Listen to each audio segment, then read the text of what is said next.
Student of class 11। आज हम लोग जो चैप्टर ऑर्डर पेयर पढ़ रहे थे, रिलेशन और फंक्शन का चैप्टर पढ़ रहे थे, और आपको ऑर्डर पेयर बताया गया था। और ये बताया गया था कि दो नंबर हमारे ए और बी हों और उनको छोटे ब्रैकेट में कामा द्वारा सेपरेट करके लिख दिया जाए, तो उनको हम ऑर्डर पेयर ए बी पढ़ते हैं। ए को फर्स्ट कंपोनेंट और बी को सेकंड कंपोनेंट कहते हैं। उसके आगे उस चैप्टर का टॉपिक है Cartesian product of the sets. तो सेट के कार्टेशियन प्रोडक्ट में क्या इसका मतलब हुआ कि अगर हमारे पास दो सेट पी और क्यू है, तो पी और क्यू है तो इनके कार्टेशियन प्रोडक्ट को, पी और क्यू के कार्टेशियन प्रोडक्ट को पी क्रॉस क्यू से लिखते हैं। और पी क्रॉस क्यू से लिखने का मतलब ये हुआ कि इसमें वो सेट आते हैं जो पी और क्यू के एलिमेंट्स से बनने वाले ऑर्डर पेयर हों। मतलब हम सारे ऑर्डर पेयर बनाएंगे, लेकिन इसमें कंडीशन क्या होगा कि अगर पी क्रॉस क्यू लिखे हैं तो फर्स्ट कंपोनेंट ऑर्डर पेयर का पी का होना चाहिए और सेकंड कंपोनेंट क्यू का होना चाहिए। तो यहाँ डिफाइन किया जा रहा है Cartesian product of the sets for two given non empty sets P and Q. दो हमारे पी और क्यू नॉन एम्प्टी सेट हैं।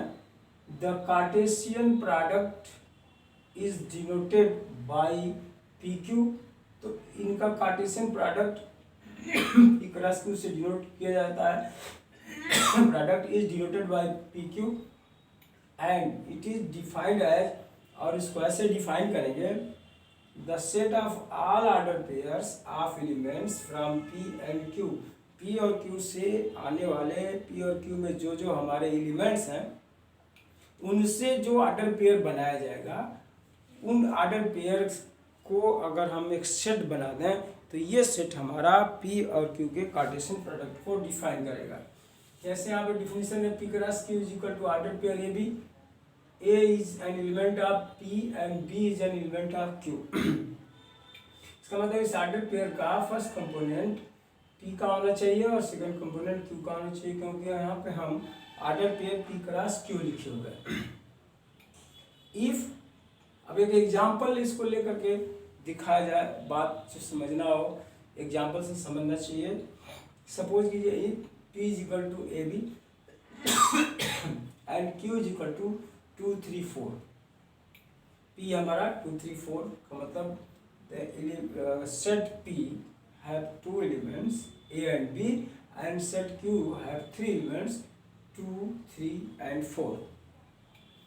Then Cartesian products of P and Q is, P और Q के कार्टेशियन प्रोडक्ट को P cross Q लिखेंगे और order pair हम बनाएंगे A के साथ, फर्स्ट कंपोनेंट A के साथ एक बार ये, एक बार A के साथ 3, एक बार 4। तो A2 order pair A2, order pair A3, order pair A4। फिर B के साथ order pair B2, order pair B3, order pair B4 ये बनाया। तो आप यहाँ से देख रहे हैं P क्रॉस Q इतना हो जाएगा, लेकिन अगर Q क्रॉस P अगर इसका उल्टा लिखना होगा तो फिर ऑर्डर बदल जाएगा। ये सेकंड कंपोनेंट फर्स्ट कंपोनेंट में, सेकंड कंपोनेंट फर्स्ट कंपोनेंट में लिख दिया जाएगा, और इस तरह से हमारा ऑर्डर पेयर ये उलट जाएगा और इसको क्यू क्रॉस पी कहेंगे। इसमें दोनों में नंबर ऑफ एलिमेंट्स की बात थोड़ा सा डिस्कशन करना है। नंबर ऑफ एलिमेंट्स हमारा कहा जाए कि how what is the cardinal number of set P. तो सेट पी में 2 एलिमेंट्स हैं, इसलिए इसका cardinal number N of P हमारा 2 हो जाएगा। और क्यू में हमारे 3 एलिमेंट्स हैं 2 3 4, तो इसके cardinal number of Q and Q हमारा 3 हो जाएगा। और इसमें कितने नंबर हैं, एन ऑफ पी क्यू में 1 2 3 4 5 6, इसमें 6 एलिमेंट्स हैं। तो N of P cross Q हमारा 6 हो रहा है। तो 6 मिल क्या रहा है, कैसे मिल रहा है, देखिए इस पी क्रॉस क्यू में जितने एलिमेंट्स हैं वो कहाँ से आ रहे हैं, तो पी के एलिमेंट्स और क्यू के एलिमेंट्स के जो नंबर हैं उनका प्रोडक्ट कर दें तो हमको पहले ही पता चल जाएगा कि पी क्रॉस क्यू में कितने एलिमेंट्स हैं, पी क्रॉस क्यू में कितने एलिमेंट्स हैं। तो पी क्रॉस क्यू में जो एलिमेंट्स को पता लगाना चाहें तो हम पहले ही इसमें काउंट कर लेंगे कि 2 एलिमेंट यहाँ है, 3 एलिमेंट यहाँ है, तो कम से कम पी क्रॉस क्यू में 6 ऑर्डर पेयर होने चाहिए, 6 ऑर्डर पेयर होने चाहिए। पी क्रॉस क्यू का जो सेट बनेगा उसमें ऑर्डर पेयर की संख्या कितनी होनी चाहिए, 6 होनी चाहिए। और इस तरह से उसको हम यहाँ से जान सकते हैं। ऐसे ही मान लीजिए कि कोई हमारा सेट एन है, ये कोई सेट ए है जिसका कार्डिनल नंबर m है, मतलब ए में m एलिमेंट है, और दूसरा सेट अगर हमारा बी है जिसका कार्डिनल नंबर p है, तो L of A cross p में m इंटू पी एलिमेंट्स होंगे। यहाँ से पता चल जाएगा कि ए क्रॉस बी अगर हम निकालें बनाएं तो उसमें कितने एलिमेंट होंगे, तो वह एलिमेंट हमारे कितने हो जाएंगे, m क्रॉस p हो जाएंगे। तो इस तरह से आप पहले दिन आपको आर्डर पेयर बताया गया, ए बी आपका आर्डर पेयर बताया गया। इसमें बताया गया कि ये हमारा अगर ए का एलिमेंट हो और बी हमारा बी का एलिमेंट हो, और इस तरह से हम इसको लिखते हैं, तो इसको आर्डर पेयर ए बी पढ़ेंगे, और ये हमारा फर्स्ट कंपोनेंट, ये हमारा सेकंड कंपोनेंट कहलाता है। इस तरह से कल ये भी आपको बताया गया था कि ये आर्डर पेयर जो हमारे होते हैं आपस में इक्वल कैसे होते हैं। तो इसको बताया गया कि अगर दो आर्डर पेयर हमारे पास हैं, A comma B is equal to C comma D, और ये आपस में इक्वल कहे जाएंगे अगर इसका फर्स्ट कंपोनेंट इसके फर्स्ट के इक्वल हो जाए और इसका सेकंड कंपोनेंट इसके सेकंड के इक्वल हो जाए, तो उसको दोनों को हम आपस में कहेंगे कि दोनों आर्डर पेयर आपस में इक्वल है। और आर्डर पेयर जानने के बाद ही हम यहाँ पे Cartesian products of the sets के बारे में जान सकते हैं। Cartesian product of the set का मतलब कि दो सेट हमारे हैं पी और क्यू जो जीरो नहीं सेट नहीं है, नॉन जीरो हैं, तो उनके कार्टेशियन प्रोडक्ट को पी क्रॉस क्यू से लिखा जाएगा।